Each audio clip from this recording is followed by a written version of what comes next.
Hello, Nigeria. There's no better place to be, so don't you ever change that dial. What's up, everybody? It's Kabam Zasukwa, and you're watching Hello, Nigeria. Welcome back to Hello, Nigeria. We have our very first guest in the studio with us. This is a woman that has literally been through hell and high waters and has decided to take her experience and make the best out of it. Today, Diane Kalu will be sharing her story and her journey with us. Thank you so much for joining us. Thank you so much for being here. Thank you. All right, so Diane, we're just going to go straight to it, okay? First of all, let's get to know who you are. What's Diane about? You know, we know you're a music artist and you're also the founder of a widow support group. But what are the other things that you would say are the things that make Diane tick? Okay, she's vivacious. You know, she takes what life gives her and, you know, turns it around to any opportunity she can find. I love my children so much. I mean, they're the reason why I'm still here. They're the reason why I have moved on so quickly. And I'm also very multi-talented. I make hair, I sew, just... You do a lot of things. Yes. Interesting. Now, let's also speak about strength, because given your story, I'm sure you have a lot to tell with regards to strength. What is strength for you, and how do you use strength as a source for your everyday life? Okay, strength for me is overlooking what has happened and moving forward. I remember telling someone that if life gives you stones, use the stones and pluck fruits from a tree. Whatever life has given you, it's an opportunity. For everything you go through, there's an opportunity for you to grow out of it. And every day when I wake up, I just trust God to help me go out there and make the best of my day. All right, so now let's talk about the time when life handed you stones. You lost your husband. Yes. Tell us about it. Okay, so in June 2015, my husband passed. I just had a baby 2 weeks before then. No, 8 weeks before then. She was 8 weeks. So, you know, he went to work and he didn't come back. And we looked for him for 2 days.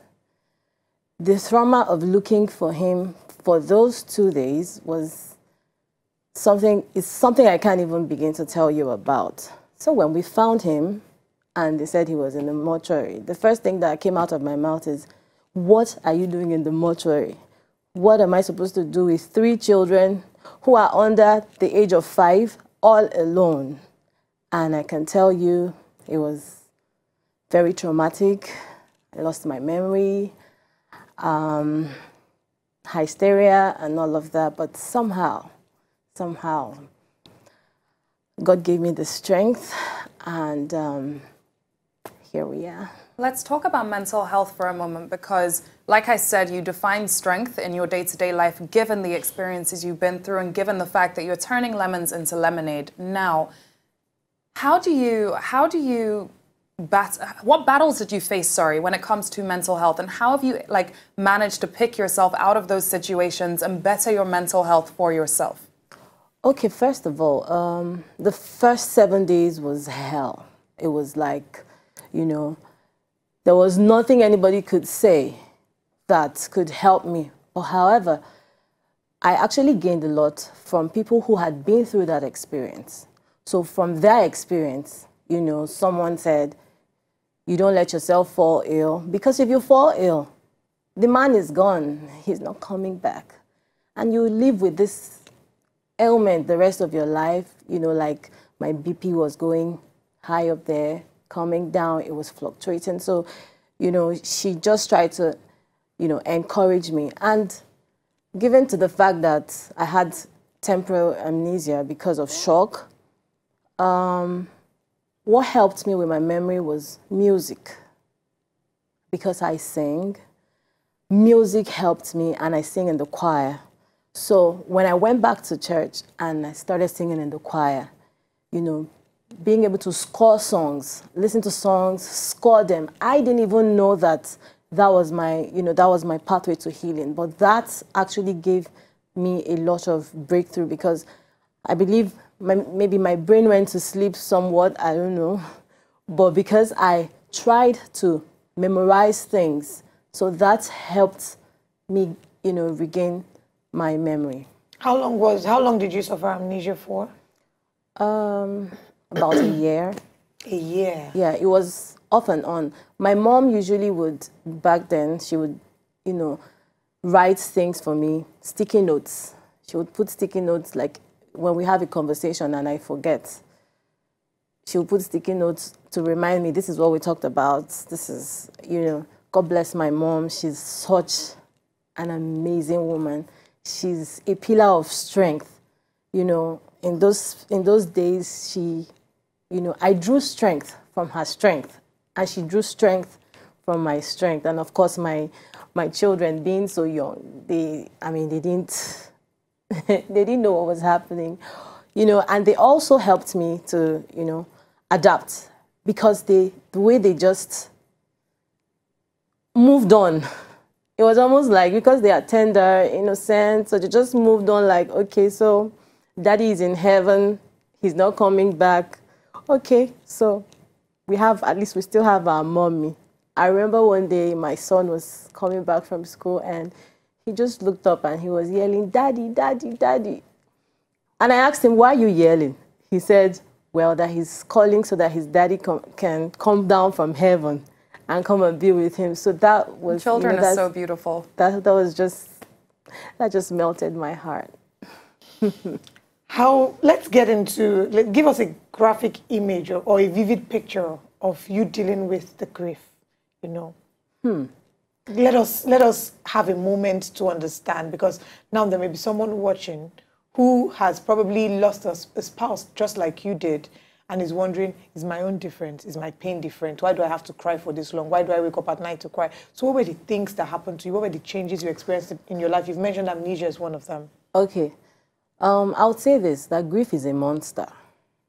Grief is a monster that sneaks up on you without prior notice. It doesn't give you like a notice, oh, I'm coming, just prepare for me. It comes on you at any time, anywhere, any second, any moment.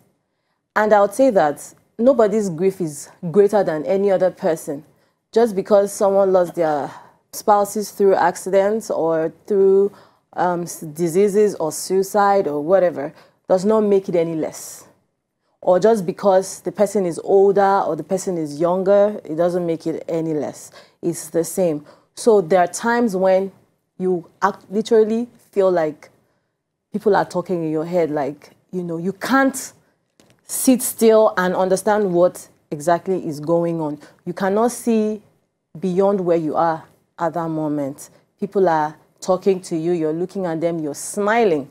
But then at night, your pillow is wet because you are totally lost. It's like someone bringing you out on the road and leaving you there and telling you to find your way around life like a maze. So you just keep going back and forth, back and forth, back and forth, back and forth. And, at the end of the day, somehow time heals all wounds. Time. It just takes time.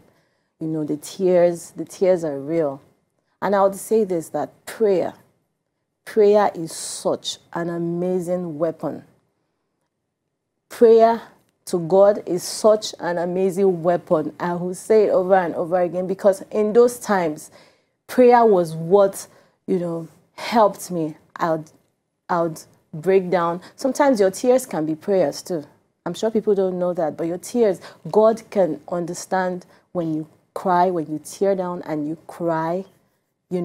God can understand that this is actually coming from your heart. Yeah. So prayer is such an amazing tool to fight grief. You've definitely found the ways in which you want to help yourself to move on and the way in which you have helped yourself to move forward in life. Now, being a mother is a 24/7 job, and no matter what you're going through, you can never stop being a mother. No. What has it been like going through your own battles, especially with regards to mental health and grief, while being a parent of 3 at the same time? Wow. Being a solo parent is such a huge, huge, huge job. I don't know. I just go with every day. I just wake up. The only thing I make sure I do is pray for my children. Pray for my children, you know, carry them along, you know, encourage them, try to be their friend, try to be their mom. I can't fit the dad. I can't be their dad so well, but I try. You know, I just try my best to be there for them all round.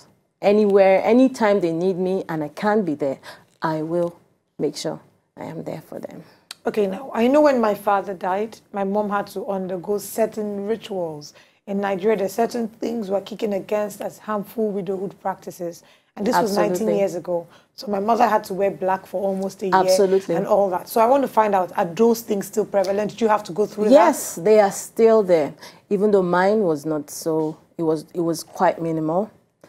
But, you know, some people discriminated me the days I didn't wear black. I mean, how do you force someone who has been through so much hurt? How do you force them and tell them what to wear when you have not been there? Wearing black, wearing purple, blue, green, white, whatever color, you're putting a stigma on that person. You're telling that person, you are this situation. This situation is you. Yes, it's okay to mourn, but there are several ways of mourning. People have several ways to grieve. People said, you don't leave the house for 40 days or whatever. But do you know that staying in that house can make that person go mad? The change of environment, just a breath of fresh air, can help the person recover so fast. So yes, those practices still exist, and I hope that, you know, something can be done very, very quickly about them. Because, you know, some of the, I tell people that for every widow or widower that you see, that person wears a badge of strength, a badge of honor, a badge of perseverance, a decision to survive despite all that they've been through. So cut them some slack. They are human beings. Just because their spouses died does not, you know, make them robots. They have feelings, they hurt, they still want to love, they still want to laugh. You know, everything that makes them human is just there. It's just that, you know, life just shows up and gives you a blow, and then you start finding your feet. So yes, they are still there, and I hope that something will be done very soon about all those things. Let them be, let them breathe.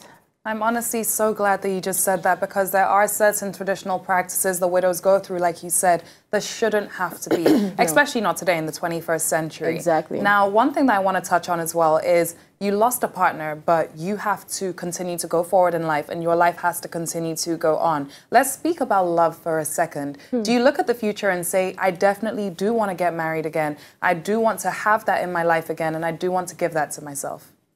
Yes. I hope to find love, because I deserve love. You do. Yes, you do. You really and truly do. Yes. And we hope that you find love soon. I hope and so that too. love that is true, genuine, and lasting. And that you go into love without fear of what the future holds. Let's talk about your support group for a bit.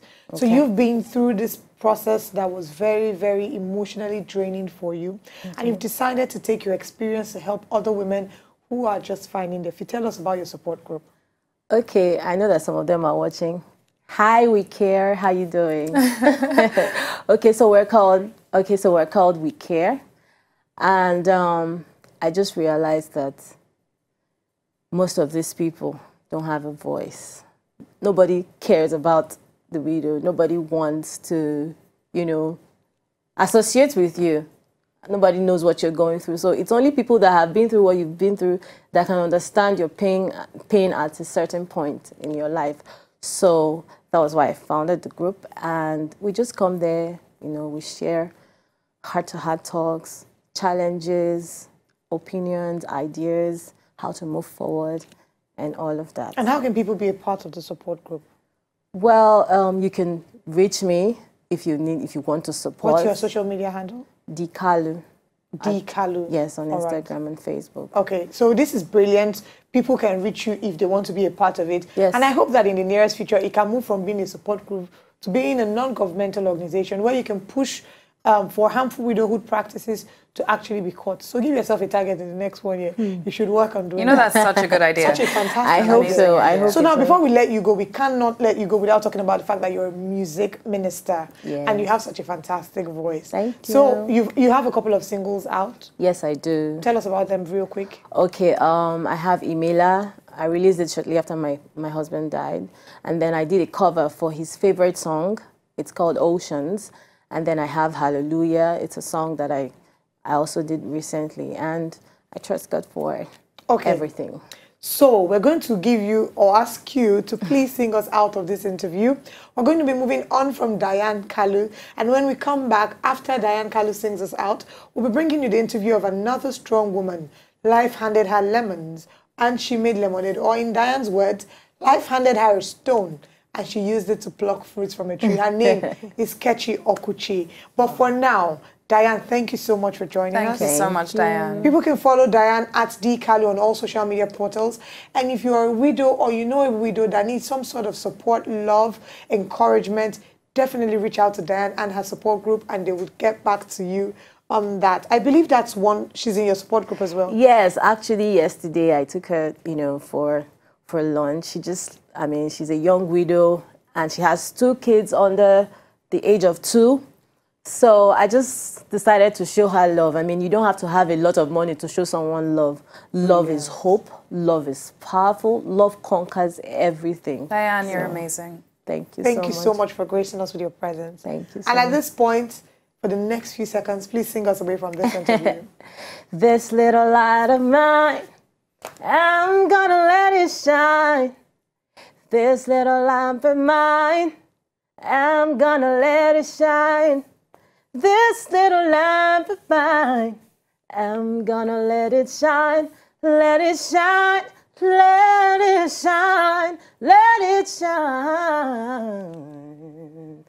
What? I have goosebumps Amazing. all over. Amazing. Thank you so much for joining us, Thank you Diane. so much. To enjoy more of these our Ogbonge videos when you just watch, press this button to subscribe on top of our YouTube page. You go love her.